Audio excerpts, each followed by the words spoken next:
This is the chapter on sleep and its effect on performance, featuring Dr. Chris Winter, Medical Director at the Martha Jefferson Hospital Sleep Medicine Center. Now let's talk about sleep and how it affects players at the 12 and under level, and how your understanding of sleep can make you a more effective and complete coach. Healthy sleep habits and proper understanding of sleep fundamentals continue to evolve within this age group. This is a time period where changes in the way a child's brain regulates sleep begin to rapidly occur. The development of proper sleep and healthy sleep habits at this age can have significant effects on the child's behavior, concentration, growth, and physical and mental health. Children within this age are probably feeling the burden of more homework and more time spent in sports and other extracurricular endeavors. It is easy for children to have sleep time squeezed out of the equation to make time for these and other activities. It is becoming more common for kids at this age to receive insufficient sleep secondary to after-school activities, homework, and social interactions. It is important for coaches to be vigilant in looking for signs of excessive sleepiness in their players. These signs can range from frank sleepiness, like excessive nighttime sleep and difficulty waking up in the morning. Some signs may be more subtle, like mood changes or depression, irritability, inattentiveness, memory disturbances, or sluggish play. Poor sleep can be secondary to decreased sleep quality or inadequate sleep quantity. For players who exhibit these kinds of symptoms, finding out more about a player's sleep and the obstacles preventing adequate sleep are important. Within this age group, children are often moving past their pre-adolescent sleep phases and developing the circadian delay commonly seen in adolescence. This delay results in children developing a tendency towards staying up late and getting up later the following day.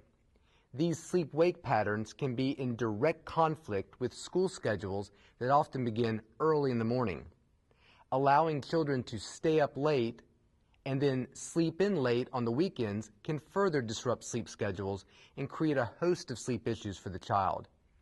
Despite an increased sleep need in adolescence, these tendencies often cause children to experience a decreased amount of sleep. Furthermore, puberty can be associated with an increase in daytime sleepiness for some children, which can be misinterpreted as a sleep problem. Being aware of these natural changes and tendencies may play a role in scheduling practices. For example, if a team is in need of extra practices prior to a late season tournament, understanding these circadian tendencies might lead a coach to reconsider practice prior to the beginning of the school day versus after school. Sleep in children is typically composed of 3 distinct sleep stages: light sleep, deep sleep, and REM sleep, which is dream sleep. These stages are important for various reasons. Deep sleep is most important for helping children feel rested, so conditions impairing deep sleep usually result in sleepiness. In young children, growth hormone is secreted during REM sleep, so REM sleep or dream sleep disruptions can impact a child's physical growth as well as mood and memory. For these stages to work and affect the child properly, sleep must flow in a relatively uninterrupted fashion. At this age, disruptions in sleep quality can be numerous.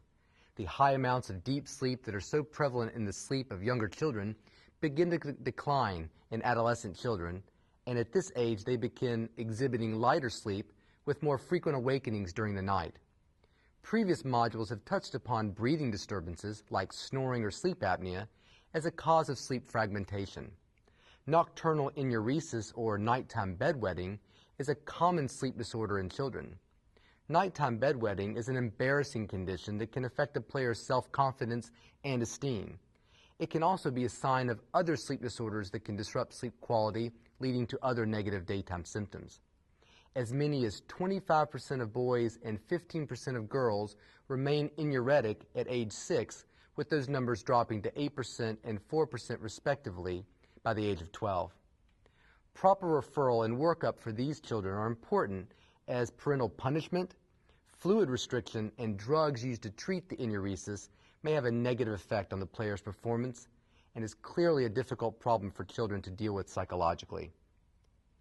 By this age, coaches should begin focusing on hockey preparation both on and off the ice. In conjunction with sleep, nutritional factors, covered in a separate module, are extremely important for optimal health and performance. It is important for coaches to reinforce the relationship between healthy nutrition and healthy sleep. Caffeine-containing products are frequent contributors to poor sleep quality, but also impaired sleep scheduling, as their use, particularly at night, may lead to later bedtimes and secondary insomnia.